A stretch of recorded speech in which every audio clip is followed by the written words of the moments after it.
The following program is brought to you by Freedom of Speech, constitutionally reinforced, odor absorbent.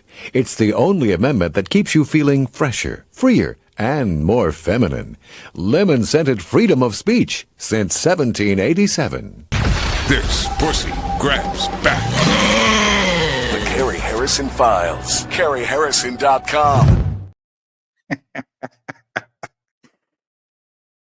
That's beautiful, isn't it? Don't forget to sign up for our free newsletter at CaryHarrison.com. That's CaryHarrison.com. There you're going to get a transcript of the entire show, plus access to clips and stuff we simply cannot do or say on the radio. That's our free newsletter at CaryHarrison.com. Plus, also live streaming right now on YouTube. You can simply Google Cary Harrison YouTube and subscribe so we can stay connected when you show up at your destination, and switch over to the stream on your phone at the Cary Harrison YouTube channel, which you can also easily find at kpfk.net. That's kpfk.net. Well, you, me, all hapless observers of our great democratic experiment, we've seen some things, haven't we? Recently, we saw the Democrats during the State of the Union address holding up paper fans in silent protest.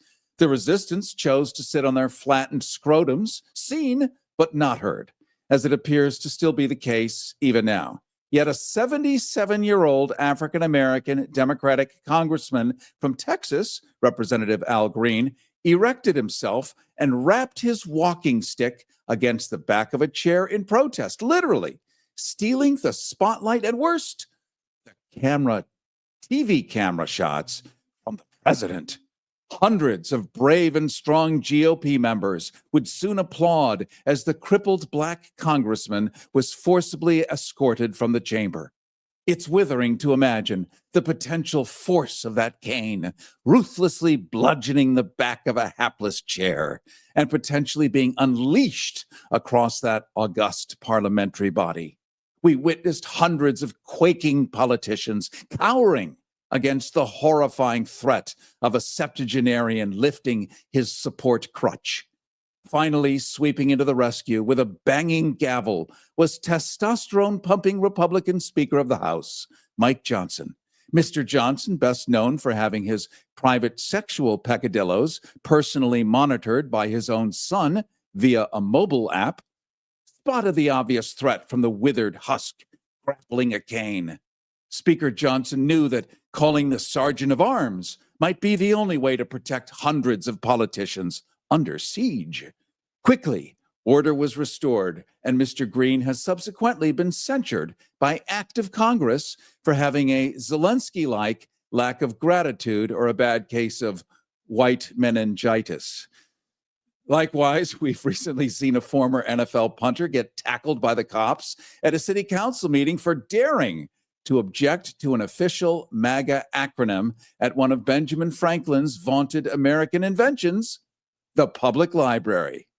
The same Chris Klewe, who spent years booting footballs into the stratosphere for the Minnesota Vikings, has now been booted from his job as a high school football coach. His crime? Daring to suggest that the public library shouldn't be a billboard for a political movement by the same folks dismantling the Department of Education. Ironically, without books and educated people to read them, there'd be no reason to have a public library to begin with.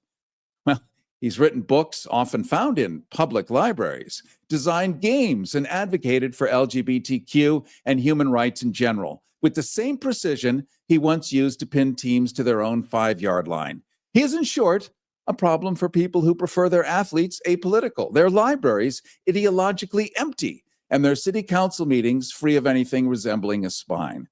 Chris Klewe, welcome. Let's dive into it. Chris Klewe, I think we have you there. Yep. How's it going? Thanks for having me on the show. Welcome to the show. Civil disobedience is an American tradition, but so is punishing people for it. What's been the most ridiculous reaction to your protest so far? Well, I mean, basically getting fired from my job. That kind of sucks because I don't know where they're going to find another former NFL player to coach freshman football. The paychecks aren't really that great. So, good luck with that one. But yeah, no, I mean, I knew it was a potential consequence. I had hoped the school and the district would be a little braver. But unfortunately, I think it highlights kind of the sweeping amounts of submission we're seeing from our public institutions in that they're bowing to Trump A lot of them are just sort of, keeling over and trying to play dead in the hopes that he doesn't do anything more. And that's not going to help them. Like, it's just going to encourage him to keep demanding more and more and more professors fired, more students deported from the country, more, courses banned from being taught. And frankly, it's pretty un-American. Well, yeah, and a bully wins when the resistance stops resisting. Then he could just take more territory, kind of like football, I suppose. The other team can't defend itself properly. You move in, you take over, you win the game. It's kind of the same formula, isn't it? Yeah, no, very much so. I mean, in football, the phrase would be "run it down their throats," right? Like, if they can't stop the run, you just keep running over them, and then eventually it crushes their will, and then they kind of just give up. And I think that's what we're seeing from this administration. I mean, I'm sure your audience is aware of the sweeping attacks on, our military chain of command, on our health and education systems, on our judicial efforts to try to maintain a sense of law and order. And yeah, I'm a history and poli sci major, so I've studied a lot of what went on during 1930s Germany, and it's really scary because history doesn't repeat itself, but it sure does rhyme, and this one's rhyming pretty close. Chris Klewe, you speaking of 1930s Germany, and I love it too. It's a template for exactly what's unfolding today. None of this is original thinking, as you well know. You call the MAGA movement a modern virgin. Hardly that. I would say that hymen has been splattered into a million pieces here. But you called it a modern version of Nazism. What's your favorite response from the people who insist, well, that's an unfair analogy? Yeah, so I've had a lot of people, especially local people, like they've come up and like they tell me, well, I voted for Trump and I believe in MAGA, but I'm not a Nazi. Like, I don't believe in the Nazis. And my response to them is always, there were a lot of good Germans who voted for Hitler and believed he had their best interests in mind. And I think there are a lot of good Americans who voted for Donald Trump, thinking that he had their best interests in mind. And the things that both of them share is that they are narcissists and they're egomaniacs. They only have their own interests in mind. And when you look at the playbook that Hitler went by, the very first thing he did, he went after the trans community. Very first thing Donald Trump did, went after the trans community. Next thing, Hitler started destabilizing the government so he could start accumulating power within himself. Donald Trump currently destabilizing the government to try to accumulate power in himself. Hitler wanted to wage wars against other countries to claim their resources and build back up the German base that had been kind of crushed by reparations from World War I. Donald Trump wants to declare war on Canada, make it the 51st state, wants to take Greenland for whatever reason is in his addled mind. Like it's, again, the parallels are not subtle. It's interesting you bring up the transgender issue and how there are complete parallels. The famous Nazi book burnings in around 1938 happened in front of Dr. Magnus Hirschfeld's former academic campus, where the first ever transgender surgery was done in the 1920s in a regular hospital, backed by the state. So this wasn't some creepy basement thing. It was like the first time ever. And they chose that site to burn the books. All of that, once again, sparking people's sensitivities. Now we have a new bill in Texas proposing to make it a felony to identify with a gender different from your one assigned at birth. There's already a law in Florida where changing the gender on a driver's license is considered fraud, and transgender people could face criminal charges when seeking housing, employment, medical care. If you put it under fraud, which is such a wide sweeping phrase, anything could be fraudulent. For example, in New Orleans, under Napoleonic law, while you had freedom of assembly in the Constitution under the First Amendment, they came up with a law saying it was illegal to impersonate a turtle. And that's how they got people for standing around in the wrong place at the wrong time. Turtle impersonation, or fraudulently being turtle-like. Yeah, and well, and I mean, it really goes to show that like the playbook they're following is the same playbook, because I hear from a lot of people, hey, like why care about the trans community, right? Like it's a small community. There aren't proportionally a lot of trans people in the United States, and the thing is that if we don't care about the trans community, if we cut them loose to try to protect ourselves, this administration is not going to stop. The next target they have their sights set on is Oberfeld. And they've stated as much. They want to get rid of same-sex marriage. And then after they get rid of Oberfell, they're going to try to go after gay people even existing, right? Like that's why you see them wanting to overturn Section 230, which is an internet provision that prevents providers from being sued for content on their platforms. Now, the problem is the Republicans see LGBTQ content as pornography, and they see LGBTQ individuals and those that support them as pedophiles. And they've said so as much. They've said it nationally. I've seen it here locally. One of our own council members at a recent press conference talking about how the ACLU is suing our city for First Amendment violations, essentially whipped the crowd into a froth, and they started chanting pedophile for LGBTQ content that is currently in the library. Like I was literally there, like watching it. I'm like, this is a fascist rally. Like this is not what a city council is supposed to be doing. And so we really need people to understand, especially our elected officials who are kind of wavering on the fence right now. You cannot abandon the trans community, because if you do, it will not stop the problem, and you are sacrificing so many people who just want to be themselves. It is ethically wrong, it is morally wrong, and it is politically wrong. I was talking to a Marine, former decorated Marine, by the way, who is transitioning now. It happens all the time. And he said, I don't want special rights. I don't want anything that anybody, I just don't want to be killed. Just leave me alone. That's the only thing I want. Just leave me alone. And that seems to be what people just want. Just leave me alone, which is the American way, the right to self-determination.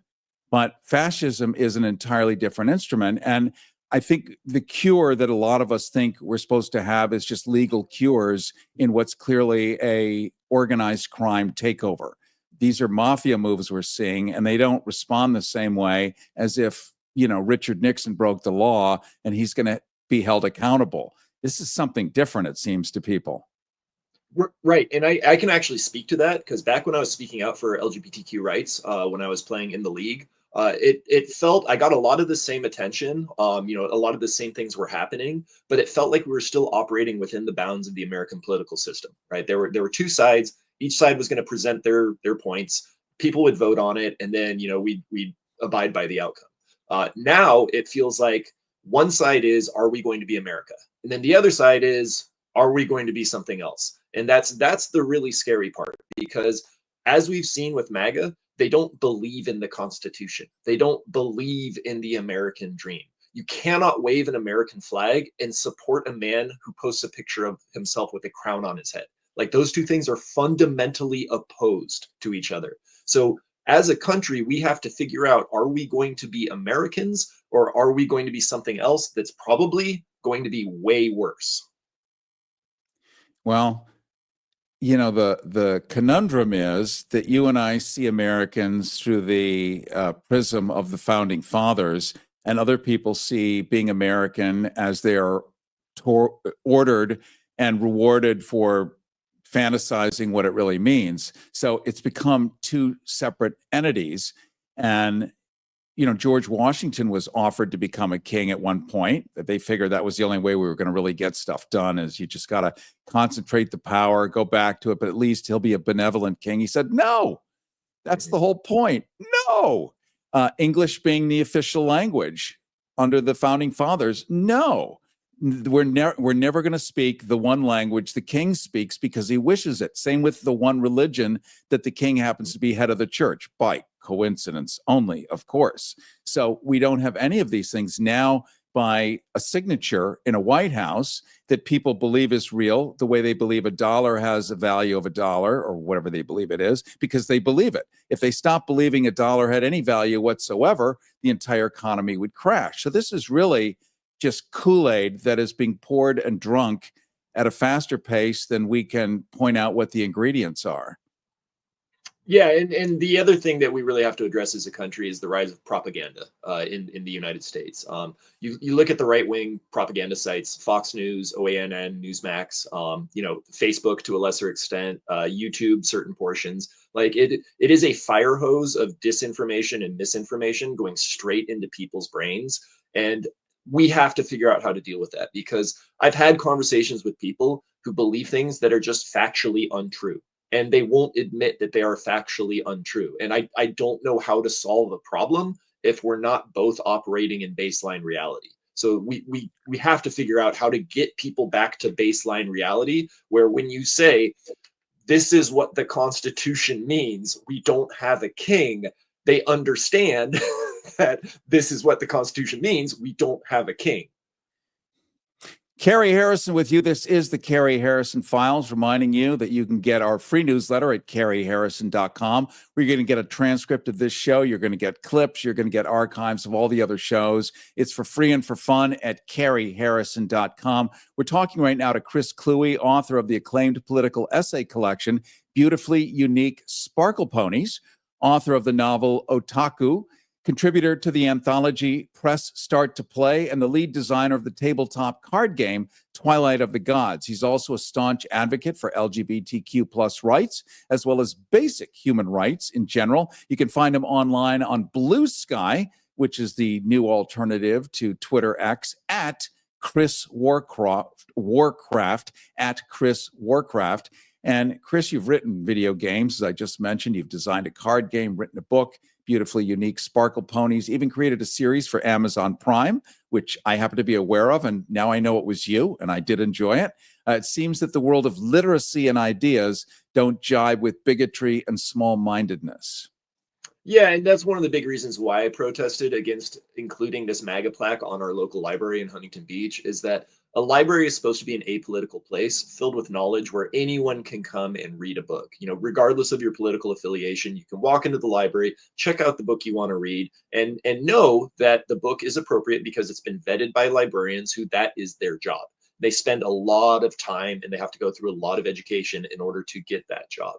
And an educated populace is an informed populace. And I don't think it's a coincidence that you're seeing the right wing launch these attacks upon institutions of education, because they don't want an educated populace. They want people who believe whatever feels right, instead of actually studying and learning what the facts are and then making a decision based on logic instead of vibes. Like we can't run a country on vibes. It doesn't work that way.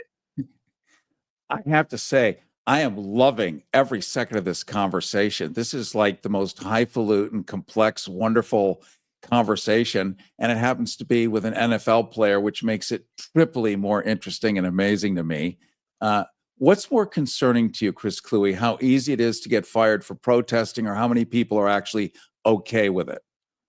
Yeah, so for me, it's neither of those two. It's the fact that none of our Democratic officials, with the exception of Al Green, who you covered earlier, are doing anything. Like that. That's the only reason I did this, is because I have been waiting for someone in the Democratic Party to be like, "This is not okay. The time for words is past. Like, we need to start looking back to the time of action."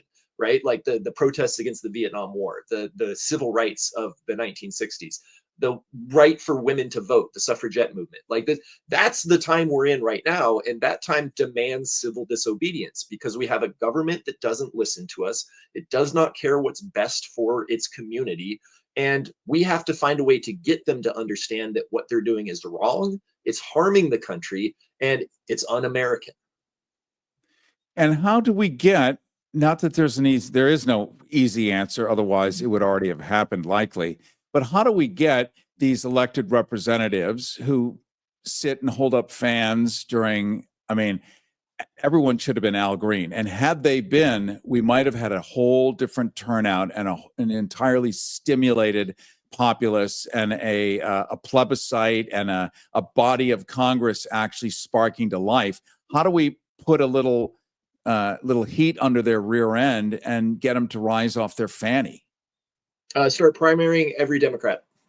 We absolutely need to start primarying Democrats in those elections. Obviously, in the general, hopefully vote for the Democrat who would be the better candidate. But right now, the party is empirically ineffectual. Like they've had their chance. The same leadership has been in place since I was a kid, right? Like Nancy Pelosi has been in charge of the Democratic Party since I was like 8 years old. Like they had their opportunity. What they've done hasn't worked and isn't working.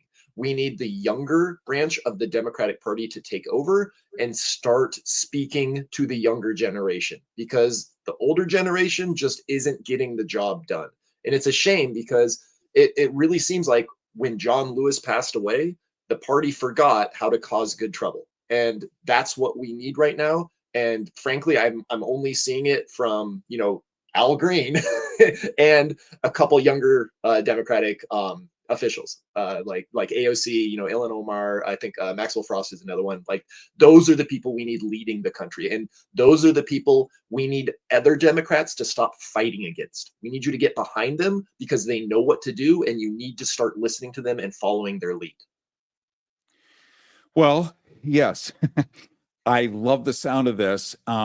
I just, looking back in World War II history, the celerity with which they clobbered everything, dismantling the Department of Education for whatever ridiculous reasons. An act of Congress, by the way, building that. My ancestor, Abraham Lincoln, thought it was a good idea because after the end of the Civil War, you had all these uneducated Black people. They were slaves. They were physical property. They couldn't go to school. So making them educated, including the ignorant white Southerners of the day, would mean you could actually put together a country that would function. So as an act of Congress, you came up with the Department of Education. Here you have the White House, which is supposed to be a co-equal branch of government, the executive branch, overtaking Congress and just erasing laws, acts, money that's already spent and been earmarked, and just deciding what you can do with it or not. All of this entirely unconstitutional. We have hundreds of cases in court, attorneys general at least fighting back.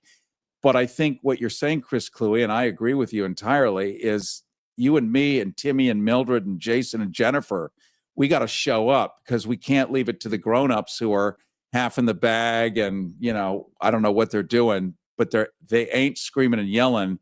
And if we don't, there is no voice to be heard. Right, exactly. And the other thing the Democrats should be pointing out right now, like screaming from the rooftops at every opportunity, is that the Republicans have abdicated their responsibility. The Congress exists to keep a check on the president. That's why we have co-equal branches of government. That's why Congress has the power of the purse. And right now, Congress is just rolled over and said, we want a king. We want a dictator. And that, again, is fundamentally un-American. So yes, I want us to primary Democrats because I want more action. I want people who understand the severity of the situation. But the ultimate blame for all of this lies on the Republican Party. They have enabled a tyrant. They are currently supporting a tyrant, and they need to be held accountable for doing so. One final question. Here we are at primarying Democrats. Let's say you're 21. You've never really voted. You don't really know what that means. What does that mean for the average kid who can get involved? Right. So a really easy way to get involved, show up to your local city council meetings, because that's where the people who are already involved are going to be.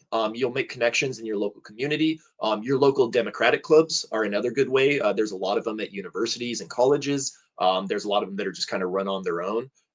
There's a movement called Indivisible. Those are grassroots chapters that are being created in states across the country. That's another good way to organize, get in contact with your local community, because really it all starts at the local level. Like, you got to make those local connections. You got to find who in your community understands what's going on. And then you have to start reaching the people who may not understand why this is important and get them to realize why this is important. Because let's not forget, half the country didn't even vote in the last election. Like, there's no mandate when 50% of America doesn't even bother to show up to the ballot box. So we have to get people energized and ready to fight for their country. And we can't rely on the current leadership to do that. We have to start forming our own leadership. We have to start encouraging young people to really take the reins and take control of their future, because if they don't, we're just going to keep getting sold down the river and we're going to end up in a really bad spot. Well, what a great place to end. Thank you so much for joining us today, Chris Klewe, author of the acclaimed political essay collection, Beautifully Unique Sparkle Ponies, author of the novel Otaku, contributor to the anthology Press Start to Play, lead designer of the tabletop card game Twilight of the Gods, not to mention a hell of an NFL player and supporter and advocate for basic human rights in general. You can find him online at Blue Sky at Chris Warcraft. Cary Harrison with you. This is the Cary Harrison Files. Listen while it's still legal. The Cary Harrison Files. CaryHarrison.com. Here's an important message from the U.S. Med Diabetes Solution Center. If you have diabetes, you know the pain of pricking your fingers. But now, by wearing a small device called a continuous glucose monitor, or CGM, you can reduce your pain right away. It's easy to use and helps you make more accurate diabetes treatment decisions. So call us right now to see if you qualify for a CGM at little or no cost. US Med. Better service. Better care.